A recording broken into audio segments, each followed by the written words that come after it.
Your next podcast might be made by Alexa. The chips powering future AI might say Made in India. One of OpenAI's smartest minds just switched teams. And MIT students just made an AI that can literally move your hand. All of this happened in 1 week.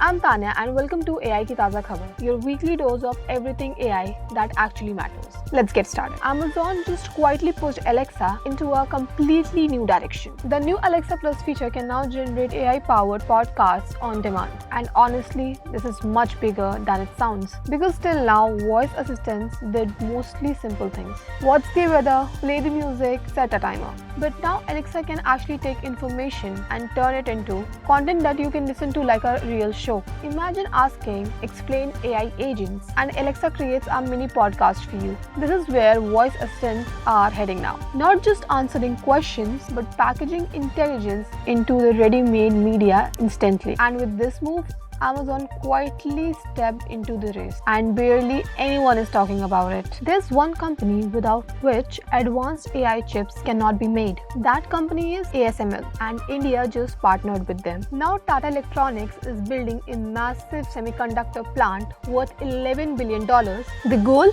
Making chips for mobile, AI devices, and cars. But this is bigger than manufacturing. ASML will also help train Indian engineers and build R&D infrastructure. Meaning India is preparing for the future of AI hardware. One day your AI devices might run on chips made in India. Big update from the AI world. Andrej Karpathy has joined Anthropic. He was one of OpenAI's earliest members and also led Tesla's autopilot AI team. Now he is joining the company behind Claude AI. And this proves one thing. The AI race is now a talent war. Because in AI, the smartest minds are the biggest advantage. And Anthropic just hired one of the strongest names in the industry. People learn physical skills faster or assist users who cannot perform certain actions themselves. It's experimental, but it shows where AI could go next, not just on screens, but connected directly to human movements.